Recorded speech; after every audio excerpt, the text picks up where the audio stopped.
Baik, kita mulai teman-teman. Bismillahirrahmanirrahim. Assalamualaikum warahmatullahi wabarakatuh. Selamat pagi menjelang siang, teman-teman yang semangat belajarnya luar biasa. Banyak teman-teman kita di luar yang ingin menjadi CPNS, tetapi semangat belajarnya kurang, hanya ingin. Tapi banyak juga pejuang CPNS di luar sana yang mungkin ikhtiar atau usahanya jauh lebih keras daripada kita. Maka yang terpenting bukan kita memikirkan orang, tapi yang penting bagaimana kita mempersiapkan diri kita sebaik-baiknya saja, tanpa harus memikirkan orang, memikirkan berapa jumlah pesaing kita. Tetap yakin dan optimis kita akan mampu melewati ini dengan sempurna, ya, melalui program-program belajar yang kita lakoni, kemudian juga pembelajaran secara otodidak yang teman-teman lakukan setiap harinya. Pengumuman administrasi semakin dekat, teman-teman. Tentunya jangan lupa agar terus berdoa. Kita tidak boleh sombong, ya. Mungkin kita merasa dari proses pendaftaran kemarin, ya, tidak ada satupun, ya, yang menjadi zero mistake bagi kita. Lalu kita yakin kita akan tidak ada hambatan untuk kelulusan administrasi. Tapi tetap berdoa, ya, semoga nanti teman-teman keluar namanya di pengumuman administrasi. Saya memastikan supaya saya lebih enak untuk terus berbicara. Satu orang bisa mewakili menjawab saya. Apakah suara saya bisa terdengar? Bisa, Pak. Terdengar, Pak. Apakah screen share dari saya Terbaca, Pak. terbaca ya? Baik. Kalau saya besarkan begini, cukup kelihatan nggak? Atau yang tadi saja? Yang ini aja, Pak. Yang ini Lebih aja. kelihatan. Oke, bentar ya.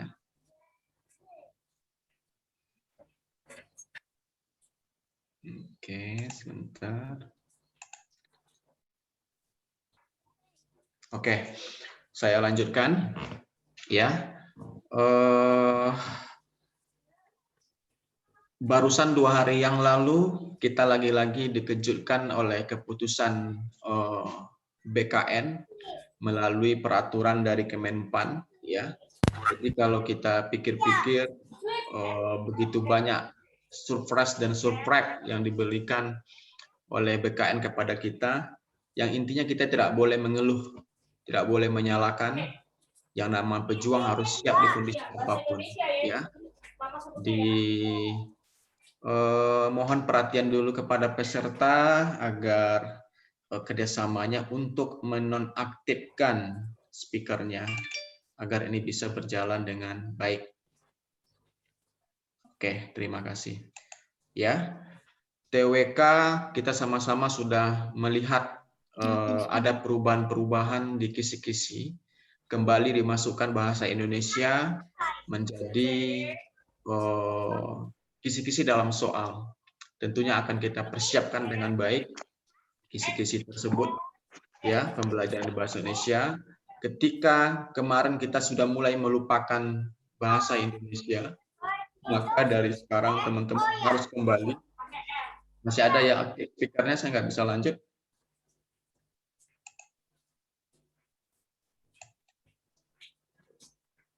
Ini Mbak Pinky, masih aktif speakernya Pinky Claudia, mohon.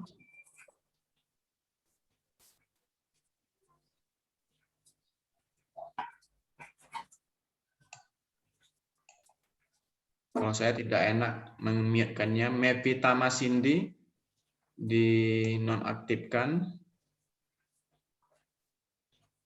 Oke. Masih Mbak Pinky, yang gimana cara bilangnya ya? Memberitahu. Saya coba atur di... Oke, saya lanjutkan, mudah-mudahan tidak ada gangguan yang berarti. Oke, teman-teman, sebelum saya melangkah di topik pagi hari ini tentang integritas, saya memastikan terlebih dahulu di setiap materi yang diberikan untuk wawasan kebangsaan, apakah teman-teman bisa memahami di materi topik sebelumnya.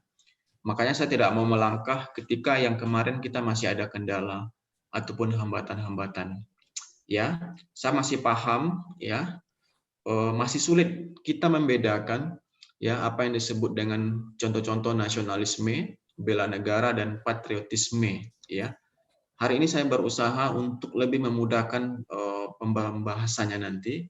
Nanti akan saya share kepada teman-teman, ya, untuk bisa memahaminya. Nah, saya di awal ini meminta waktu 15 menit untuk menanyakan kembali materi nasionalisme kepada teman-teman, ya. Teman-teman harap interaksinya yang baik. Ketika saya tanya, nanti tolong dijawab apa adanya. Saya tidak menuntut jawaban itu harus benar, harus sesuai dengan apa yang kita pelajari. Tapi paling tidak ada komunikasi di antara kita. Jadi apapun yang dapat teman-teman jawab dari pertanyaan saya, itu merupakan kesenangan bagi saya. Teman-teman sudah mampu menceritakan kembali. Benar atau salah itu bukan hal yang utama. Oke, saya akan menanyakan konsep nasionalisme, ya, yang pernah kita pelajari di pertemuan sebelumnya. Saya akan mulai menanyakan kepada Mbak Dwi Aritonang. Selamat pagi Mbak Dwi. Bisa diaktifkan speakernya. Pagi, Pak. Pagi. Kok suaranya sendu banget, hujan ya di sana? Enggak, Pak. Oh enggak, atau lagi kerja, atau lagi jaga pasien? Tidak ya? Tidak, tidak. Tidak. Ini tinggalnya di mana Mbak Dwi? Di Palembang. Oh di Palembang. Rencana mau pilih, oh bukan rencana. Kemarin pilih formasi apa? Formasi asisten apoteker terampil Kementerian Kesehatan.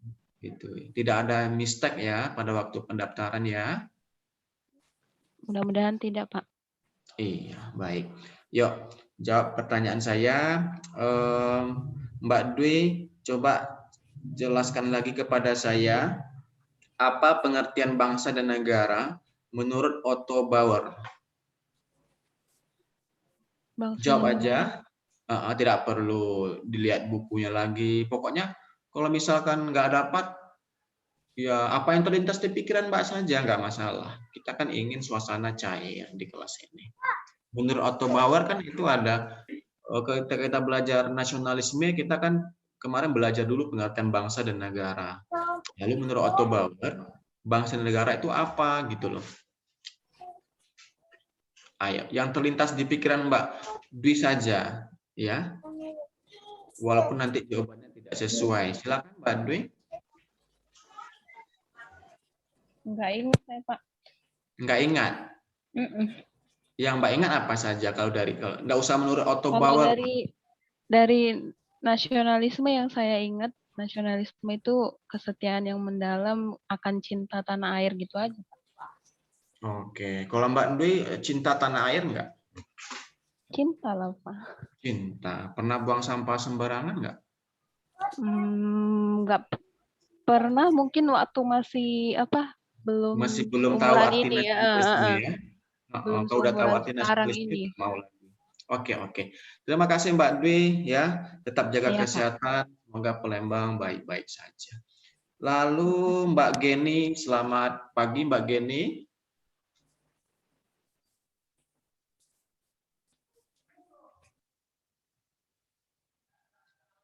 Halo, selamat pagi Mbak Geni. Oke, seperti Mbak Geni tidak menanggapi, nggak masalah, nanti saya tanya lagi. Saya tanya langsung ke Mbak Pinky Claudia. Selamat pagi Mbak Pinky, apa kabar?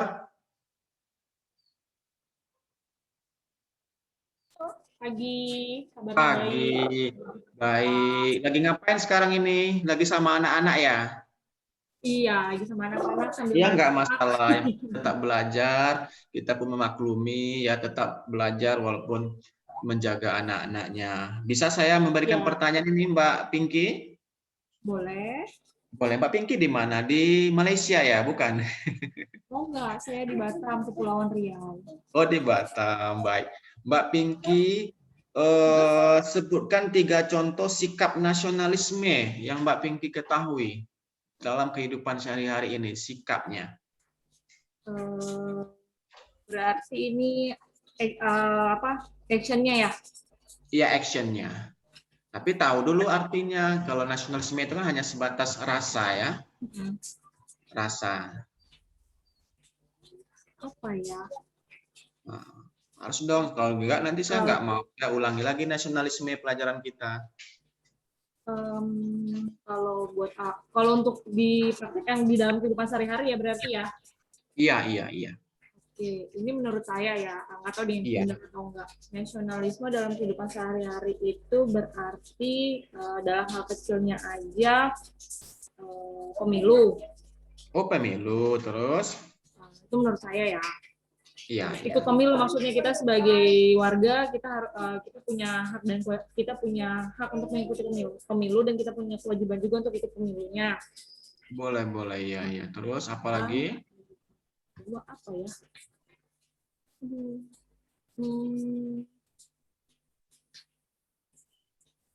Sikap nasionalisme. Oke, cukup, nggak apa-apa. Yang penting ada satu jawaban, saya udah merasa senang sekali. Ya, oke, dinonaktif kembali speakernya. Selamat belajar bersama saya, Mbak Pinky. Lalu saya mau menanya kepada Mas Prayudi Indrawan Sutanto. Selamat pagi, Mas. Iya, pagi Pak. Iya, apa kabar di mana nih, Mas? Ya, Masnya Di di mana? Makassar. Masya Allah, Makassar. Saya pengen Iya. banget untuk belajar bahasa Makassar, tapi belum bisa-bisa. Ada teman saya sukses Karena banget di Makassar. Dia itu apa nama itu yang di MSI itu dia sukses. iya. Iya, iya. Makassar di mananya, Mas? Makassar kan besar ya. Di kota. Saya di mana ya? Di kotanya saya. Wow, berarti orang kota ya? Tapi di antara kotanya saya. Di antara kotanya. Oh, tapi ada desanya di belakang kota itu. Yang kabupaten. Oke, nggak masalah. Di Mas, Berua. oh Ya. iya. Coba sebutkan organisasi-organisasi yang mengawali mulainya kebangkitan nasionalisme. Iya. Organisasi seperti apa ya? Budi Utomo ya. Oke, Budi Utomo bagus. Oke, terus apa lagi, Mas? Apa lagi ya?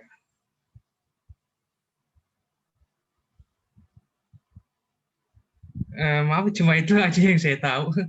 Oh ya, nggak apa-apa. Nanti saya Soalnya kan kasih tahu. baru Oke, aja ini baik. soalnya. Oke, makasih Mas. Di Makassar sekarang udah mau masuk apa nih? Udah masuk waktu zuhur ya? Belum ya? Oh, belum. Belum, masih lama. Masih Masih lama. ada sekitar sejam lagi. Oke, terima kasih Mas. Iya, Baik, sama-sama. nah lanjut tanya ke Mbak Ulan Kurnia Dewi. Selamat pagi Mbak Ulan. Selamat pagi, Pak. Wah, luar biasa semangat. Ini di mana ini? Di rumah, Pak, di Lampung. Oh iya ya, saya tahu di rumah, tapi tempatnya di Lampung. Ya. Ya. Baik, Mbak Wulan. Iya, Pak. Kan kedaulatan itu kan ada 4 sifatnya. Salah satunya adalah absolut. Terus ada 3 lagi. Coba sebutkan. Kedaulatan negara itu kan ada 4 sifatnya. Salah satunya absolut. Ada 3 lagi, coba sebutkan tolong. Pakai bahasa Indonesia nggak apa-apa ya, Pak? Boleh pakai bahasa Arab juga, boleh. Asli, yang saya tahu asli. Terus Asli. utuh. Iya, utuh yang tidak terbagi-bagi. Oke. Kemudian sama permanen. Oke, permanen. Permanen itu sinonimnya apa ya? Kita singgung-singgung bahasa Indonesia juga. Permanen. Permanen itu sama dengan tetap artinya, sinonimnya Tetap, ya. Jadi nggak bisa berubah-berubah kedaulatan tuh. Kalau ada yang merubah, berarti tidak berdaulat lagi kita sebagai berbangsa. Oke? Ya, Pak. Nah, tadi saya lupa memberikan jawaban untuk Mas yang dari Makassar. Organisasi yang mengawali kebangkitan nasionalisme itu ada Budi Utomo, ada Serikat Islam atau awalnya Serikat Dagang Islam, ada Indis Party, Perhimpunan Indonesia, Partai Nasional Indonesia. Nah, itu diingat ya. Mana tahu nanti akan masuk. Nah, kita kan nggak tahu ini ya. Kita ini masih memprediksi. Semuanya harus kita pelajari. Mas Yanuar Prihantoro, selamat siang Mas. Pagi dan siang. Siang, Pak. Iya, Mas Yanuar ini di Jogja toh? Iya, Pak. Ya, Jogjanya di mana? Di Sleman, Pak. Sleman. Wah, kalau gitu bisa dong nanti malam kita atau kapan kita ngopi, saya juga di Sleman ini. Oh, alah, di mana, Pak? Nanti sekarang masih banyak warung-warung kopi yang belum buka ya. Iya, Pak. Kita cari nanti. Oke. Mas, saya mau nanya ya. Iya, Pak. Berdasarkan ciri-cirinya, apa saja contoh patriotisme itu, Mas? Berdasarkan ciri-cirinya. Patriotisme, Pak. Kayak cinta tanah air itu, Pak. Kayak kita mengikuti perlombaan apa-apa itu bisa membawa nama harum bangsa kita itu, Pak. Oke.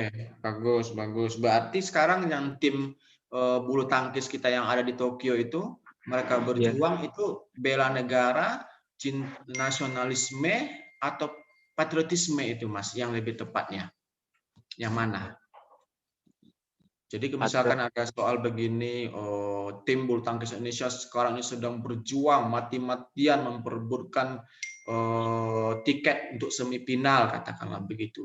Wujud perjuangan yang mati-matian ini, menangkap bola, menangkis match-nya sampai terjatuh dan segala macamnya, merupakan contoh sikap nasionalisme, bela negara, patriotisme, apa lebih tepatnya? Patriotisme, Pak. Kenapa begitu? Ya kan kita berusaha untuk membawa nama Indonesia di kancah internasional itu loh, Pak. Oke, berarti Mas Yanuar udah mulai paham-paham nih ya sedikit ya. Nggak apa-apa bagi teman belum paham, karena memang banyak yang tadi malam juga di kelas TWK sulit sekali. Nah, jadi tadi habis sholat subuh saya mulai merangkum lagi ya untuk membuat contoh-contohnya. Insya Allah nanti di pertemuan berikutnya saya berikan. Terima kasih Mas Yanuar, tetap jaga kesehatan ya. Ya, terima kasih, Pak. Baik, baik. Demikian diskusi kita teman-teman. Maksudnya bukan demikian belajar kita ya. Kita langsung masuk ke materi kita pada hari ini. Baik. Oke, kita belajar integritas. Nah, integritas ini juga ada menjadi dulunya itu di kisi-kisi tes karakteristik pribadi. Berarti ini penting integritas ini, ya. ASN yang dicari oleh pemerintah itu adalah ASN yang integritas, ya. Kalau tidak berintegritas itu sulit nanti akan melaksanakan menjadi abdi negara yang sebaik-baiknya, ya. Nah, sebelum kita mencari kata yang mudah dipahami tentang integritas, yuk kita lihat dulu pengertian menurut Kamus Besar Bahasa Indonesia. Oke, menurut bahasa Indonesia ini ya. Nah, jadi integritas itu adalah mutu ya, sifat dan keadaan yang menunjukkan ya kesatuan yang utuh sehingga memiliki potensi dan kemampuan yang memancarkan kewibawaan dan kejujuran. Nah, ini ya poinnya, kewibawaan dan kejujuran. Oke. Nah, lalu apa definisi berikutnya turunan dari KBBI ini? Adanya kesesuaian antara hati. Nah, ini poinnya, antara hati, ucapan, ya, dan tindakan seseorang, ya. Nah, jadi sesuai. Kalau A ya A dia katakan maka dia lakukan A. B dia katakan maka dia lakukan B, ya. Dan memegang teguh prinsip-prinsip, ya, prinsip-prinsip moral. Menolak mengubah. Nah, ini penting ya. Walaupun harus menghadapi godaan dan situasi dan kondisi yang sangat sulit.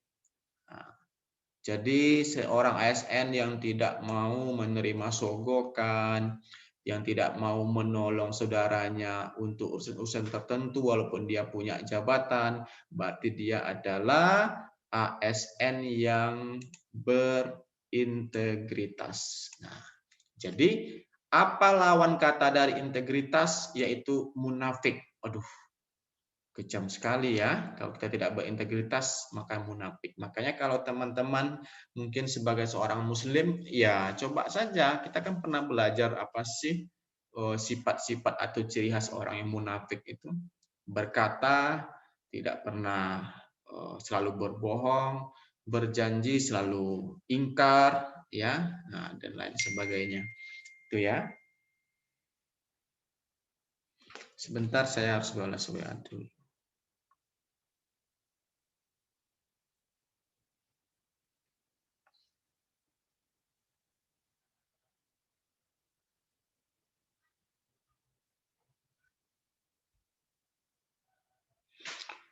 Next, oke ya. Nah, sekarang saya lanjutkan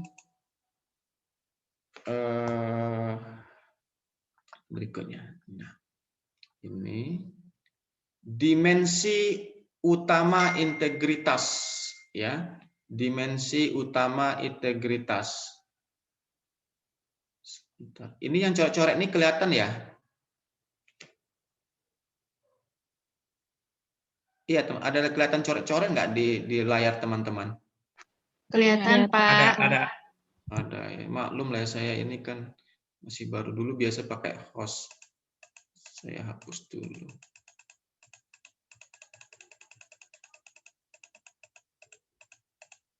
Oke.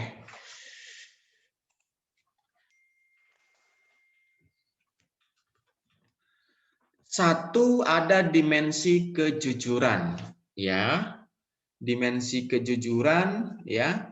Ada aspek empati, tidak mudah menuduh orang lain. Nah, itu juga dimensi integritas. Lalu yang kedua, konsisten. Ya. Konsisten dalam pikiran, perkataan, dan perbuatan. Lalu dimensi yang ketiga dari integritas adalah keberanian. Berani menyampaikan secara terbuka dan penuh rasa percaya diri. Oke. Yuk kita ingat lagi, ya, pejamkan mata kita, lalu tanpa melihat laptop atau handphonenya, coba ngomong sendiri, ya. Dimensi utama itu pertama dimensi kejujuran, konsistensi, dan keberanian. Nah, begitu caranya, ya. Kalau masih memaksa kita cepat menghafal. Oke, ini ciri-ciri seseorang yang memiliki integritas, ya.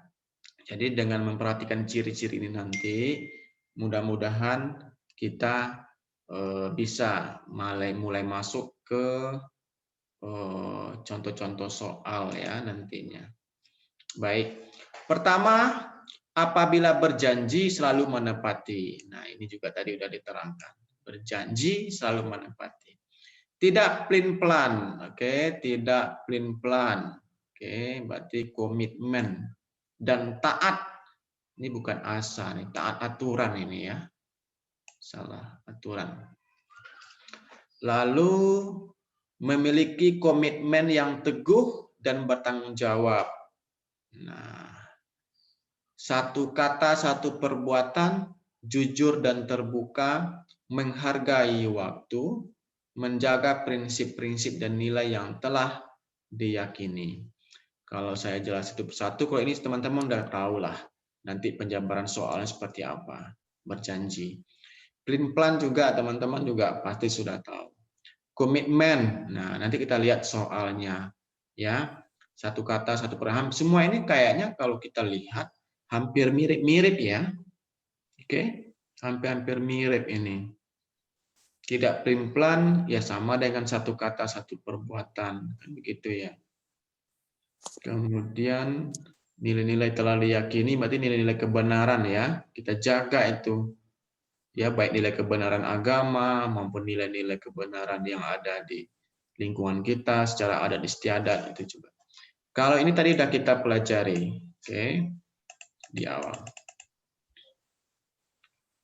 Baik, kita lanjut. Nah, ini nilai-nilai anti korupsi. Kenapa, ya, anti korupsi ini begitu dikupas di materi karakteristik integritas ini, ya, karena memang poin dari integritas itu adalah kejujuran. Oke, ini jadi materi integritas juga nanti akan banyak mengupas KPK, karena KPK adalah salah satu lembaga yang sampai saat ini, ya, berjuang untuk melawan orang-orang yang tidak jujur. Oke, ini yang pertama. Jujur itu artinya lurus hati, tidak berbohong-bohong dan curang. Nah, jadi coba kita bayangkan teman-teman, ya, seperti apa orang yang tidak jujur itu, ya. Curang, berarti kalau dia menipu, korupsi, dia tidak jujur. Peduli. Nah, jadi kalau kita peduli ternyata kita juga dianggap melaksanakan 9 nilai anti korupsi ini. Mengindahkan, memperhatikan, atau menghiraukan orang lain. Apa contohnya coba? Ya, misalnya kalau kita perhatikan kesusahan orang lain, kalau kita perhatikan orang lain juga berhak mungkin dari apa-apa yang menjadi dia harus terima, tapi ketika kita korupsi, dia akhirnya tidak menerima. Kalau ada sifat peduli atau empati, berarti kita tidak melakukan perbuatan merugikan orang lain. Nah, jadi masuk ke 9 nilai anti korupsi. Lalu mandiri, ternyata mandiri juga ada hubungan dengan nilai anti korupsi, ya. Ya bisa saja teman-teman. Kalau misalnya kita selama ini bergantung kepada orang lain, begitu, ya. Kita tidak mau berdiri sendiri apa-apa, tergantung orang lain terhadap hal-hal pekerjaan, maka nanti akan muncul niat, ya. Akan muncul niat yang tidak baik, yang nanti ujung-ujungnya korupsi, ya. Nah, jadi begitulah dampaknya kalau kita tidak mandiri di dalam pekerjaan. Lalu disiplin. Nah, disiplin ini ya so pasti ya ke arahnya nilai anti korupsi. Kalau kita disiplin, tentu kita disiplin itu artinya taat terhadap peraturan, melaksanakan satu sesuai dengan SOP. Orang yang disiplin melaksanakan satu SOP, ya satu SOP itu kan tidak boleh curang, ya, memberikan laporan, tidak ada manipulasi. Nah, maka menghindari dari sifat korupsi. Lalu berikutnya tanggung jawab, siap menanggung dari akibat perbuatan dilakukan.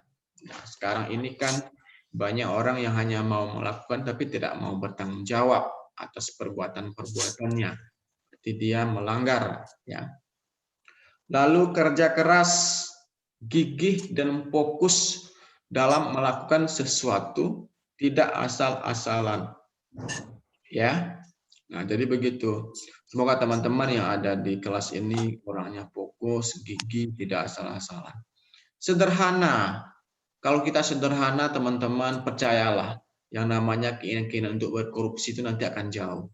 Orang kan kadang-kadang melakukan korupsi itu karena gengsi, gaya hidup yang berlebihan, yang masuk dalam dunia glamor yang sangat merusak, ya. Bayangkan kalau sifat sederhana ini mampu kita laksanakan, kita tidak akan banyak permintaan.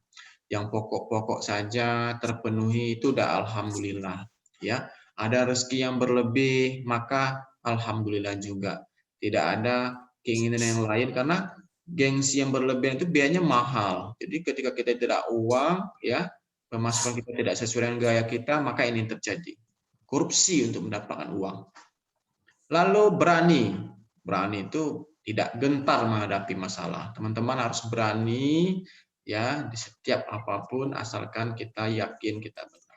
Ini benar-benar 9 nggak ya? 1, 2, 3, 4, 5, 6, 7, 8. Nah, ini ketinggalan nih satu lagi. Coba saya benarkan ya. Ini harusnya 9 ini.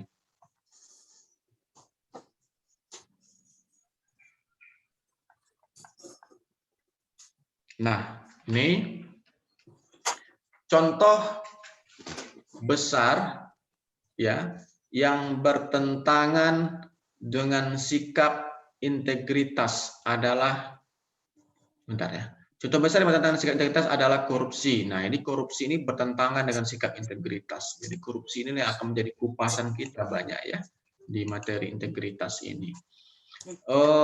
Landasan hukum pemberantasan korupsi ini ada ini, teman-teman. Ini baiknya juga dihafal, ya. Dihafal ini, dipaksa dihafal. Sekarang kita kan susah menghafal, kalau hafalan kita itu kan ada gabungan angka dan huruf, itu susah sekali. Ya, kalau huruf ya huruf saja enak menghafal, ini kalau gabung-gabung ini ya, tapi ya harus dipaksa. Undang-Undang Nomor 31 Tahun 99 tentang tindak pidana korupsi. Undang-Undang Nomor 20 Tahun 2001, ya, tentang tindak pidana korupsi. Ini tahun 99 nomor 28, penyelenggaraan negara yang bersih, korupsi, kolusi, nepotisme. Nah, mungkin teman-teman kita ada yang lupa apa arti kolusi, apa arti nepotisme, ya. Nah, kalau korupsi ini kan sudah tahu mengambil yang bukan hak kita. Kalau kolusi ini kan persengkokolan, ya, untuk orang-orang terdekat kita ataupun keluarga. Sama juga dengan nepotisme, ya. Nepotisme ini contoh nyatanya juga, ya, kita memberikan kemudahan, ya, untuk orang terdekat kita untuk masuk di sebuah instansi atau proses yang mudah, memberikan kemudahan. Kemudian dalam menjalankan tugasnya, ini KPK, ya, teman-teman di sini ada nggak ngelamar sebagai CPNS di KPK? Nggak ada, ya. Pertama, berdasarkan pada kepastian hukum. Nah, apa arti kepastian hukum? Kepastian hukum itu adalah ketika orang mulai diduga bersalah, diduga, itu harus diproses. Tidak boleh dugaan itu terlalu berlama-lama, nanti akan merusak namanya. Jikalau diproses, disidik, lalu disidangkan, dituntut, nah itu baru dia mendapat kepastian hukum berapa tuntutannya. Jikalau dia tidak terbukti bersalah, maka harus dibersihkan namanya. Itu disebut dengan kepastian hukum. Ya, keterbukaan. Ya, keterbukaan ini sama dengan transparan. Ingat, transparan tidak sama dengan telanjang ya. Semuanya harus dibuka. Jadi ada hal-hal juga yang tidak boleh dibuka. Apa arti keterbukaan dalam menjalankan tugas? Bisa dipantau ya oleh masyarakat, kecuali nanti proses proses penyidikan itu nanti mungkin tokoh-tokoh yang memang berpengaruh luar biasa. Ketika dibuka persidangannya akan memberikan goncangan terhadap perpolitikan di Indonesia. Itu mungkin harus tertutup sidangnya. Kalau keterbukaannya begitu. Akuntabilitas ini artinya teman-teman bersih, ya, bersih itu tidak ada pengaruh atau titipan kepentingan dari siapapun, ya, terutama para pejabat. Oh, dia itu jangan diperiksa ya, karena itu adalah orang dekatnya partai ini. Nah, kira-kira begitu. Jadi KPK tidak menghiraukan itu semua karena KPK dalam menjalankan tugas dan wewenangnya berdasarkan pada akuntabilitas. Kemudian KPK juga harus kepentingan umum, ya, tidak ada kepentingan kelompok, kepentingan umum sama kepentingan bangsa dan negara, ya, tidak kepentingan partai, tidak kepentingan orang-orang tertentu, orang kaya, ya, dan segala macamnya. Proporsionalitas itu artinya sesuai dengan takarannya. Apa yang menjadi wewenang KPK itu dia laksanakan. Apa yang bukan menjadi skop wewenangnya tidak boleh dia laksanakan. Misalkan ya ada kasus-kasus yang harus itu wewenangnya jaksa atau misalkan kepolisian, ya tidak boleh diambil oleh KPK dan lain sebagainya. Oke, lanjut. Nah, tugas-tugas KPK, ya. Pertama, koordinasi dengan instansi yang berwenang melakukan pemberantasan tindak pidana korupsi.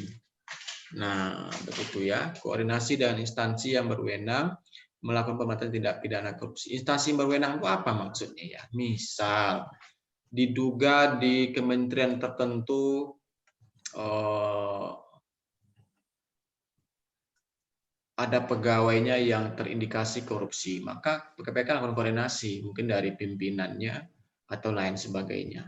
Ataupun pimpinan yang terindikasi, ya KPK juga berhak melakukan koordinasi mungkin dengan pihak-pihak yang mengetahui ya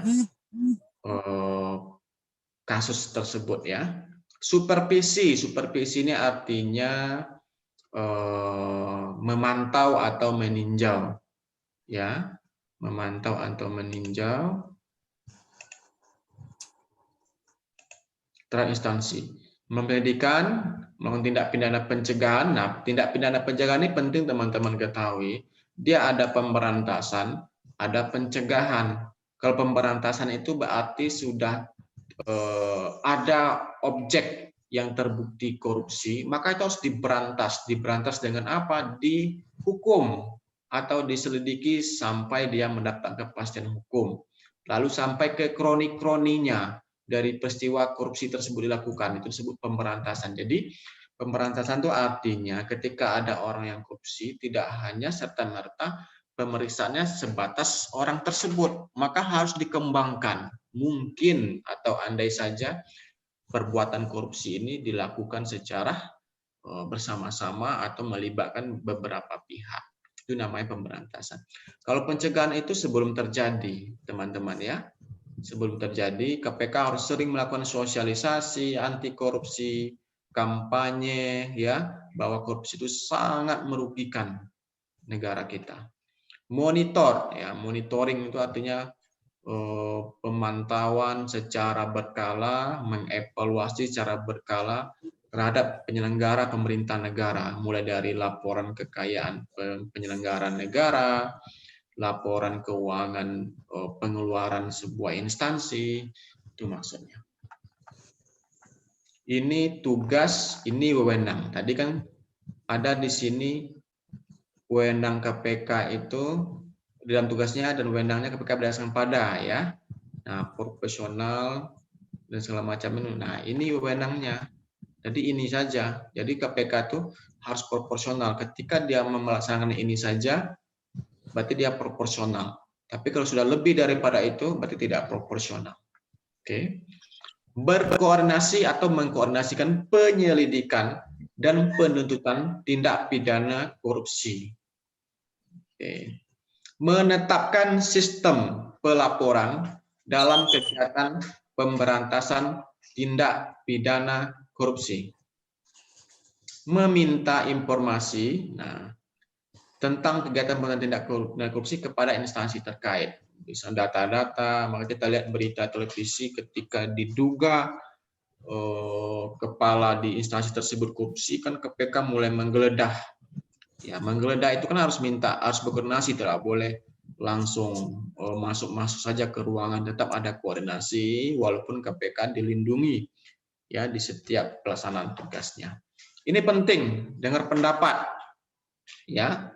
Misalkan di dalam menentukan ya keputusannya nanti kan kadang kan ada yang pro dan kontra. Jadi KPK harus ada namanya jajak pendapat ya dengan terkait supaya tidak salah menentukan status seseorang. Lalu meminta laporan instansi terkait mengenai pencegahan tindak pidana korupsi. Nah, thank you. Oke. Baik, sekarang kita ke soal ya.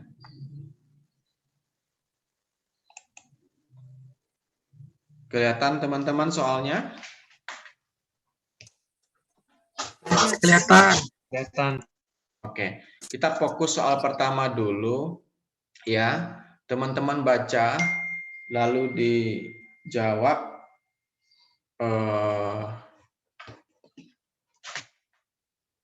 di kolom chat.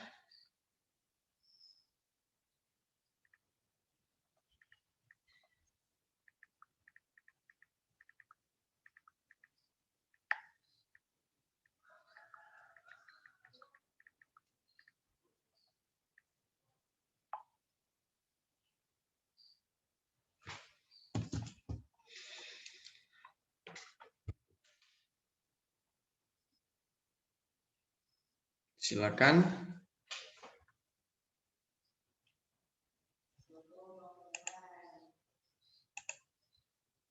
Iya, Mas Yanda E.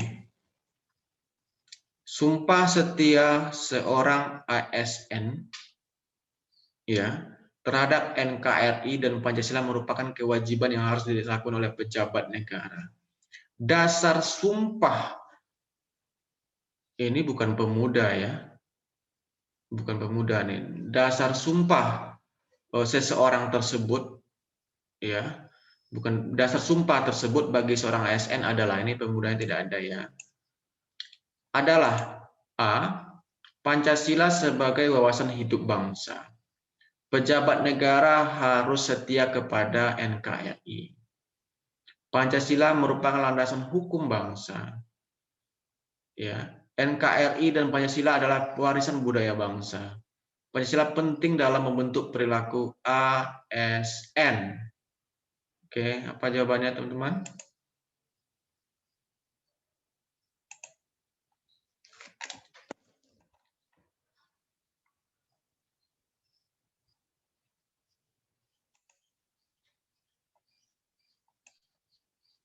Ya, ada yang C.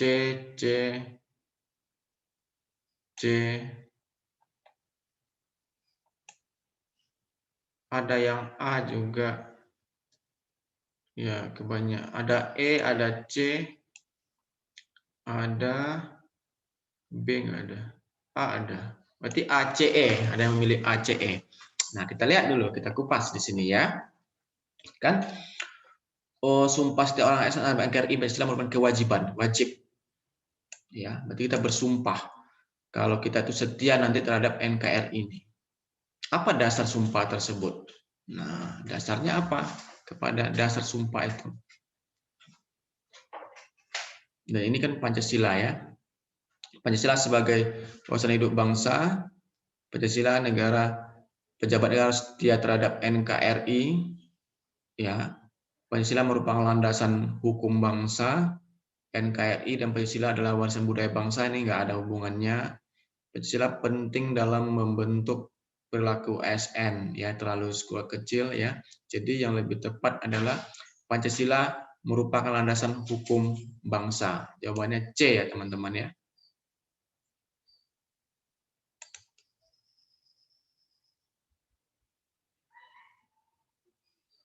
Oke, soal nomor 2. Silakan. Nanti soal-soal seperti ini yang mudah-mudah seperti ini kalau bisa 3 detik aja ya, teman-teman ya. Ya, ini mudah sekali ini. Yang penting teman-teman harus tahu arti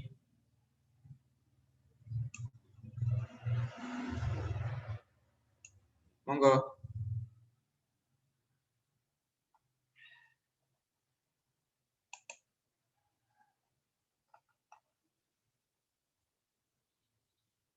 Ya, bagus. Jawabannya adalah integritas dan komitmen. Ya, jawabannya adalah A. Oke, bagus. Lalu berikutnya nomor 3.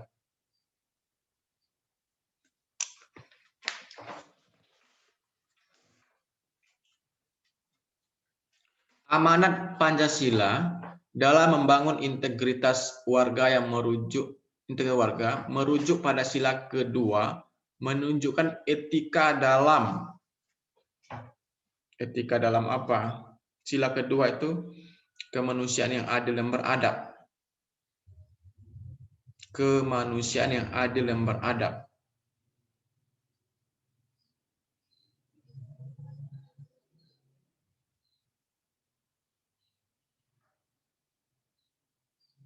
Iya, jawaban tepat adalah sosial budaya. Teman-teman nanti bisa melihat butir-butir di pengamalan ya. Sila kedua itu tetap masih ada ini ya, sosial budaya. Hukum tidak, ekonomi juga tidak. Coba disebut. Soal nomor 4, silakan.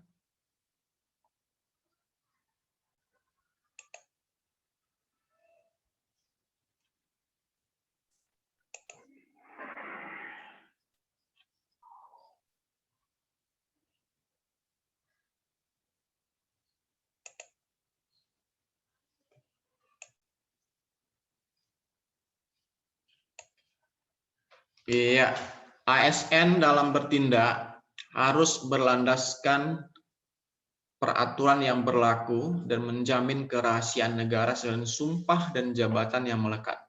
Tindakan tersebut dikenal dengan legal and constitution approach, ya, proses pendekatan. Soal nomor 5.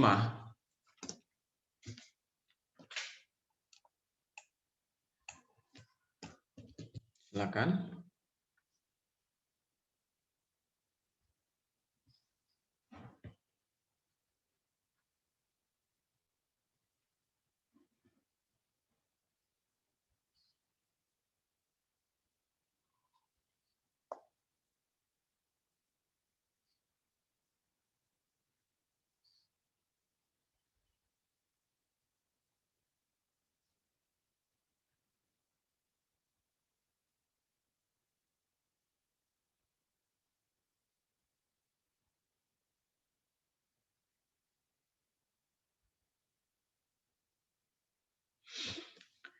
Soal nomor 5 adalah, ya, jawaban adalah A, kepastian hukum ya. Jadi hierarki itu artinya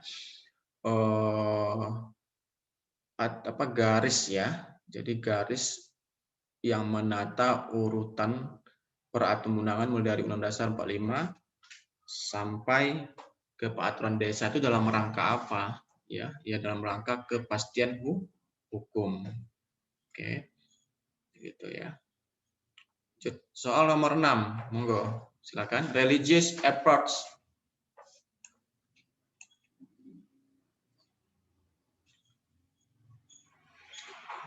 Bagi seorang penyelenggara negara sesuai dengan nilai Pancasila rujukan dengan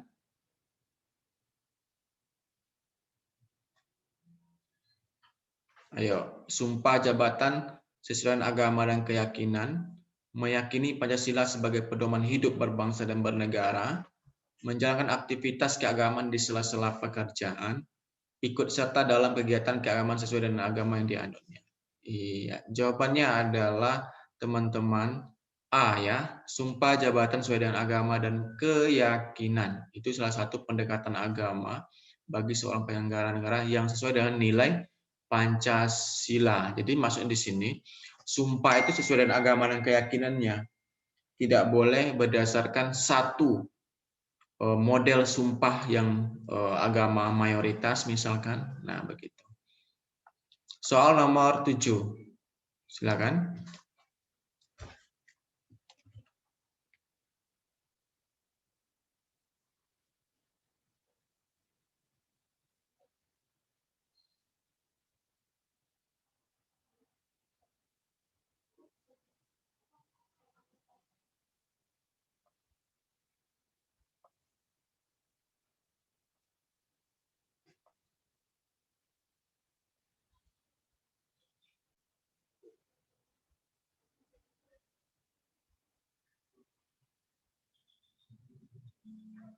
Ya, nomor 7 adalah?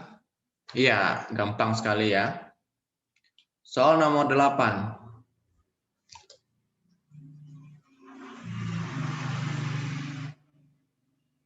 Nomor 7 apa, Pak?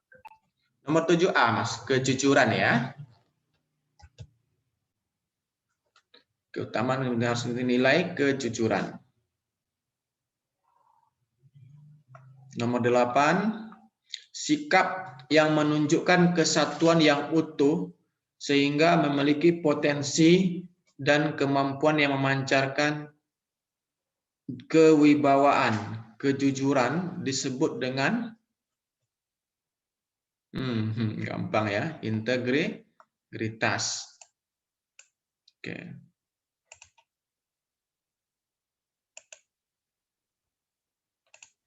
Soal nomor 9. Monggo.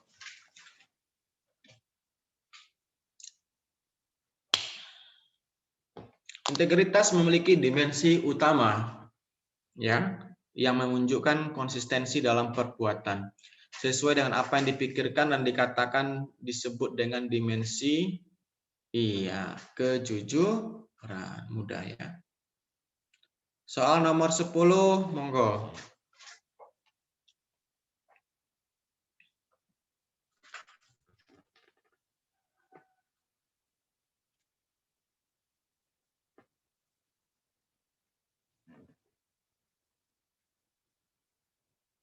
Pungutan liar sering meresahkan masyarakat. Sudah selayaknya pemerintah mengambil tindakan. Upaya pemerintah dalam menegakkan keadilan berkaitan dengan masalah tersebut adalah membentuk satuan tugas untuk memberantas perilaku tersebut. Oke, jawabannya A. Soal nomor 11.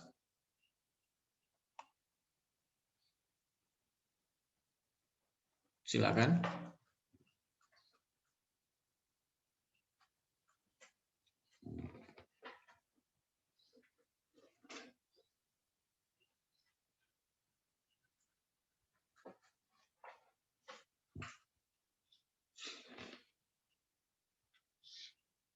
Bung Hatta tidak pernah meninggalkan sholat dan puasa.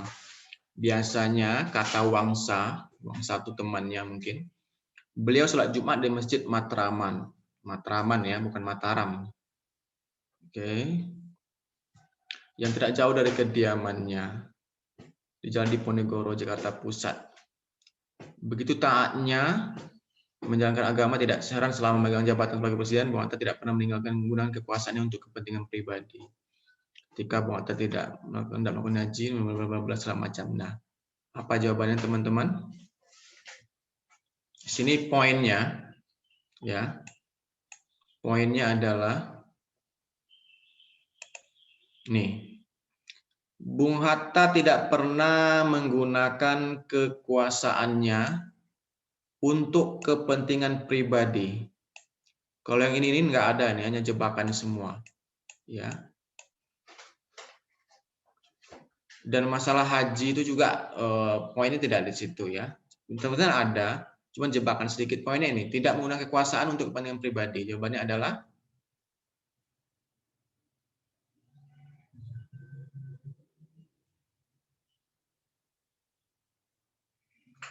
ayo. Tanggung jawab kah? Tanggung jawabnya tidak ya. Patriot kah? Nasionalisme juga. Ini antara B dengan C aja ini jawabannya. Yang mana yang benar? Profesional, kalau profesional itu kan melaksanakan segala sesuatu sesuai dengan SOP, ya. Kalau kejujuran itu, ya artinya begitu, jujur dia,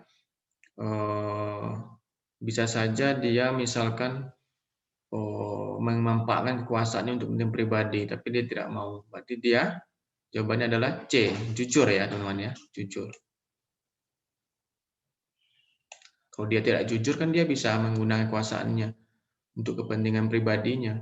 Dia pergi naik haji pakai ya katakanlah biaya pesawat terbang. Kenapa dia nggak mau pada waktu itu? Karena kan negara juga nggak terlalu bagus secara keuangan kan. Nah, begitu.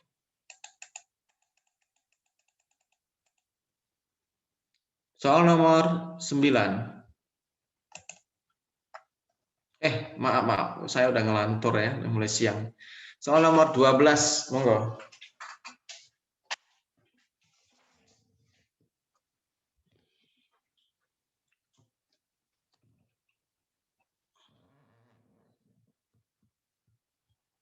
Pagar rumah sulit sekali didorong ya. Kemudian Anda mengangkat pagar tersebut dan kembalikan ke roda posisi yang semula. Hasilnya lancar. Apa hikmahnya? Semangat ya. Hidup akan lancar jika berada pada jalur yang benar. Oke, bagus. Nomor 13.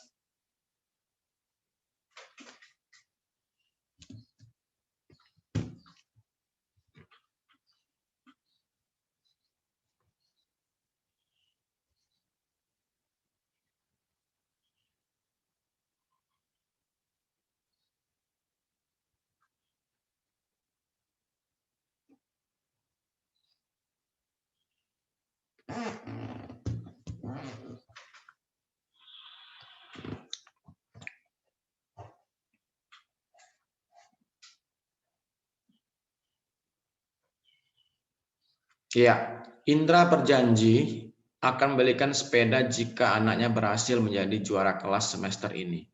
Berarti ingat tadi ciri-ciri orang yang berjanji dalam integritas adalah melaksanakan. Ternyata anaknya memang berhasil. Iya, Mbak Uma semangat ya. Jadi E katanya. Kalau A memutuskan untuk menunda, berarti tidak menepati janji. Jadi memberi pengertian kepada anaknya yang bahwa sekarang ia belum punya uang. Oh, nanti anaknya kecewa karena dijanjikan.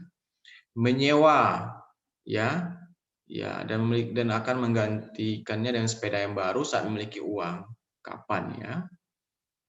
Lalu D meminjam sepeda milik saudara untuk sementara waktu agar tenang, agar anaknya tenang.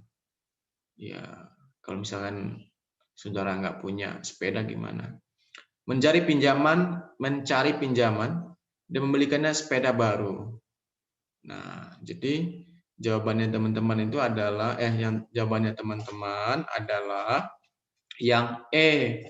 Karena kan kita tidak boleh pelin-pelan menepati janji, begitulah pentingnya menepati janji, apapun kesulitan kita, kekurangan kita, harus kita lawan, yang penting janji ditepati.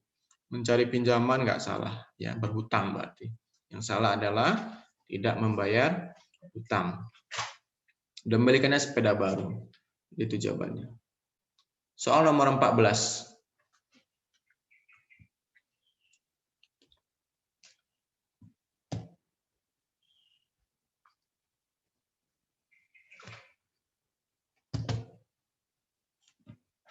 Iya. Oke, udah otomatis bisa dijawab toh? Saya. Oke. Nomor 15, silakan. Saat hendak membayarkan pajak kendaraan bermotor, masih terdapat kekurangan beberapa dokumen ya yang perlukan. Seorang petugas mendekati Anda dan menawarkan jasa. Semuanya dapat diselesaikan dengan syarat membayar sejumlah uang. Apa yang Anda lakukan?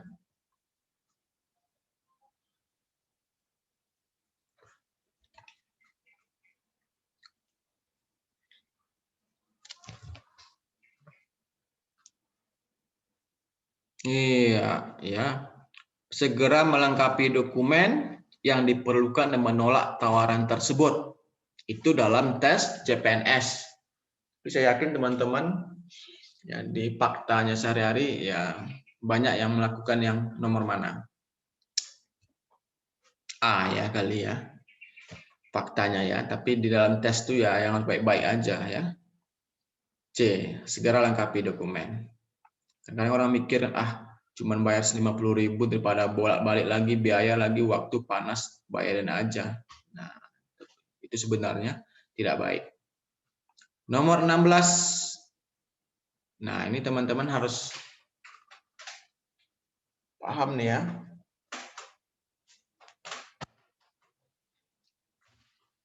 Ya. Dipenjara dengan penjara seumur hidup atau paling singkat 4 tahun dan paling lama 20 tahun. Itulah ya hukum KUHP kita tentang pidana korupsi ya. Jawabannya adalah B. 16. Nomor 17, silakan.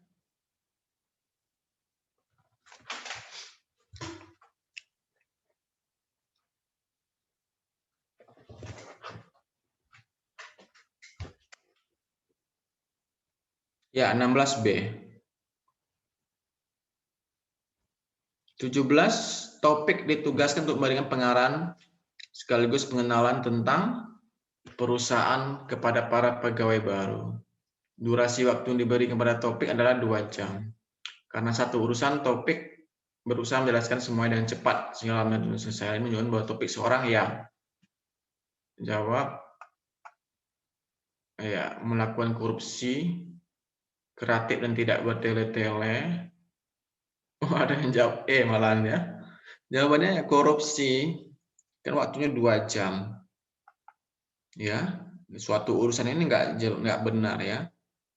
Nggak jelas. Jadi jawabannya adalah D. Ini sikapnya nih. Nomor 18, monggo.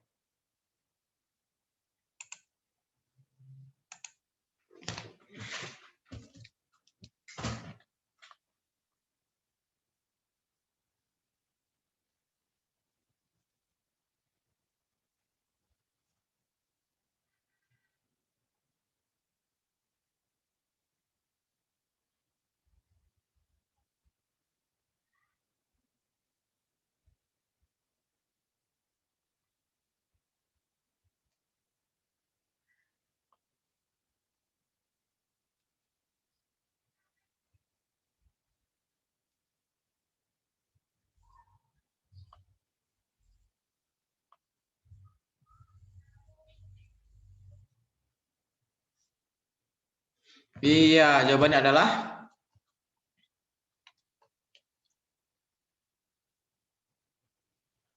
iya, melaporkan ke kantor bahwa kegiatan sudah selesai dalam 2 hari dan menunggu arahan berikutnya. Kalau kantor yang mengarahkan ya monggo jalan-jalan, baru jalan-jalan. Tapi jangan jalan-jalan duluan baru dilaporkan. Ini lebih tepat ya. Melaporkan kantor bahwa kegiatan sudah selesai dalam 2 hari menunggu arahan berikutnya. Nomor 19, teman-teman.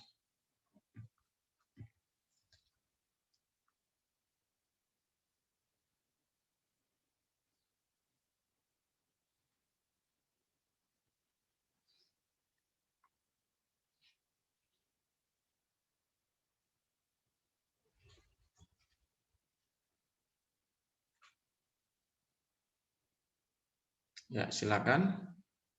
Bentuk penyalahgunaan wewenang jabatan jabatan milik kepala negara untuk kepentingan keluarga atau kolega dapat sebagai tindakan apa? Iya, nepotisme ya. Bagus. Nomor 19-nya ada 2 ya, enggak apa-apa. Bonus berarti. 19 lagi.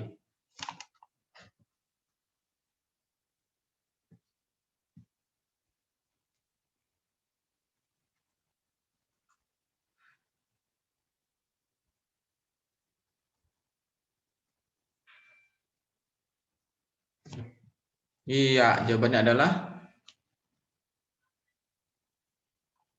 percaya diri ya. Oke. Terakhir nomor 20.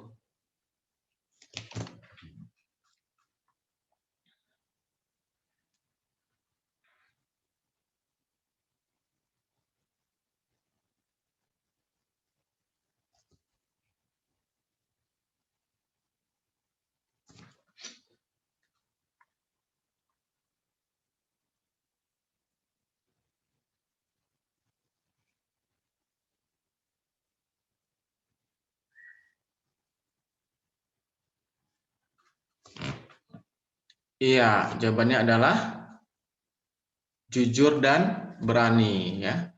Jujur dan berani.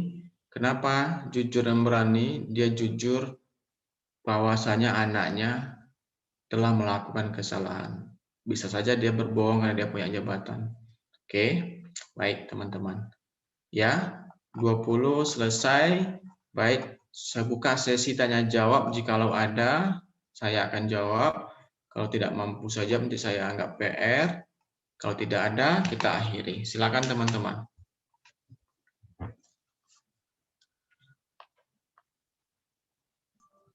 Pak, izin bertanya. Iya. Berdasarkan info dari kisi-kisi yang terbaru, ternyata di TWK itu ada bahasa Indonesia. Apakah kita bakal belajar bahasa Indonesia juga, Pak? Iya, rencana bukan besok. Pertemuan berikutnya saya nanti akan mengatur lagi sama adminnya, akan mulai mempelajari bahasa Indonesia. Ada satu topik yang mungkin dikurangi tapi dimasukkan bahasa Indonesia. Kita akan belajar. Jadi bahasa Indonesia di TWK itu beda dengan bahasa Indonesia yang ada di TIU Perbal ya. Jadi bahasa Indonesia di TWK itu hampir sama dengan SBMPTN masuk perguruan tinggi, tapi nggak sesulit masuk perguruan tinggi. Namun tetap kita pelajari nanti. Banyak ya, harus kita pelajari di bahasa Indonesia. Kita akan belajar Mas ya, mohon ditunggu ya.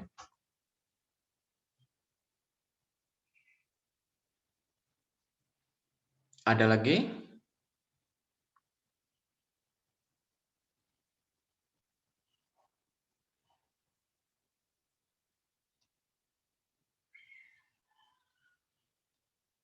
Baik, teman-teman kalau tidak ada, saya rasa cukup untuk pertemuan pagi dan siang hari ini. Terima kasih atas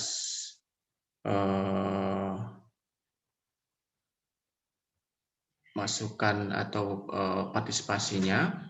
Semoga teman-teman tetap semangat ya di dalam berjuang ini. Terima kasih. Wabillahi taufiq wal hidayah. Assalamualaikum warahmatullahi wabarakatuh. Terima kasih Mbak Andinda. Waalaikumsalam warahmatullahi wabarakatuh. Waalaikumsalam warahmatullahi wabarakatuh.